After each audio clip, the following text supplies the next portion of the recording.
वहीं जोधपुर से cyber crime के खिलाफ अब तक की सबसे बड़ी कार्रवाई सामने आई। आपको बता दें, जोधपुर कमिश्नरेट पुलिस के अंतर्राष्ट्रीय स्तर पर सक्रिय एक बड़े साइबर फ्रॉड सिंडिकेट का पर्दाफाश किया है, जिसमें अब तक करीब 1100 करोड़ रुपए की ठगी का खुलासा हुआ। इस गिरोह के तार भारत से लेकर कंबोडिया, सिंगापुर और मलेशिया तक जुड़ गए हैं। पुलिस आयुक्त ओम प्रकाश के निर्देशन में की गई जांच में सामने आया कि साइबर ठगी गिरोह का मुख्य अड्डा कंबोडिया में संचालित हो रहा था।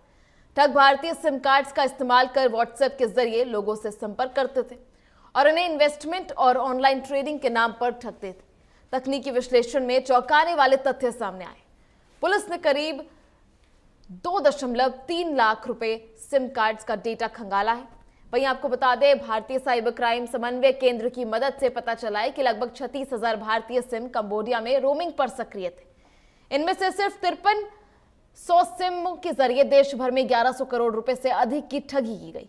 गिरोह की कार्यप्रणाली बेहद शातिर थी। आरोपी मोबाइल सिम बेचने वाली दुकानों पर ग्राहकों को झांसे में लेकर एक की बजाय 2 सिम एक्टिव करवा लेते थे। एक सिम ग्राहक को दी जाती थी, जबकि दूसरी सिम अवैध रूप से कंबोडिया भेज दी जाती थी। पुलिस ने अब तक 5 मुख्य आरोपियों को गिरफ्तार कर लिया है, जबकि ठगी में शामिल मलेशिया नागरिकों के खिलाफ लुकआउट सर्कुलर जारी कर दिया गया है। मामले की गंभीरता को देखते हुए आयुक्तालय स्तर पर एसआईटी का गठन किया गया और कंबोडिया में सक्रिय संदिग्ध सिमों को ब्लॉक कराने की प्रक्रिया शुरू कर दी गई।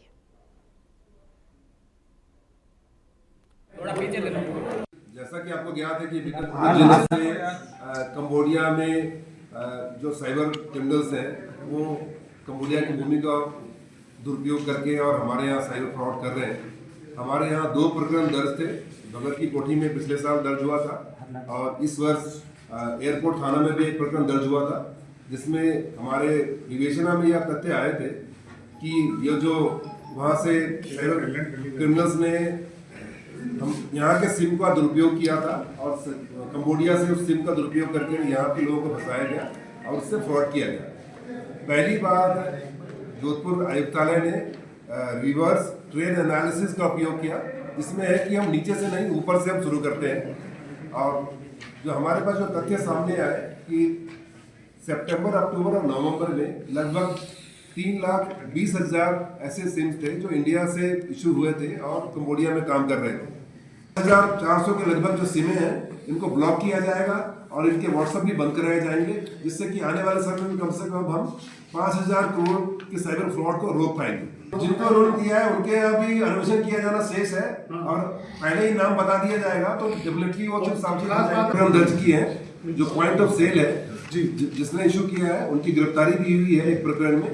अभी तक एक जगह पॉइंट ऑफ सेल पे इसका इन्वॉल्वमेंट पाया गया है, परंतु ये इंडिया सेंट्रिक है। हर एक शहर में कोई ना कोई इनका विक्टिम है, तो जो सारे स्टेट इनमें इन्वॉल्व है सबको हम सूचित कर रहे हैं, उनके कंप्लेंट भी दे रहे हैं। हमारे संज्ञान में आया कि पूरी के पूरी एक ग्रुप में सिमें रिचार्ज हो रही हैं, जैसे 20,000 एक साथ ही रिचार्ज हो रही हैं। तो जो कंपनियां जो रिचार्ज कर रही थी, हमें लगा कि एक साथ ही अगर इतने सिमें रिचार्ज हो रही हैं तो इसमें कुछ ना कुछ उसका मिसयूज हो सकता है। तो वहाँ की सिंगापुर की कंपनी है, उसने रिचार्ज के लिए जो हमारी रिक्वेस्ट भेजा वो फिर 2 विदेशी कंपनियों के मार्फत होते हुए 2 इंडियन कंपनी के पास भी आई। कंपनी का नाम इसलिए उचित नहीं समझूंगा क्योंकि अभी अन्वेषण चल रहा है और उनके डिफेम होने की संभावना रहती है, परंतु जो हमारी इंडियन कंपनी के पास यूरोनेट के थ्रू आई और वो चंक में चार्ज हुई है, जैसे 20,000 10,000 इस तौर पर चार्ज हुई है, तो उसको इन्होंने मिसयूज किया है। आज ही गिरफ्तारी की है और सिमें भी बरामद की हैं, सेट भी बरामद किए हैं।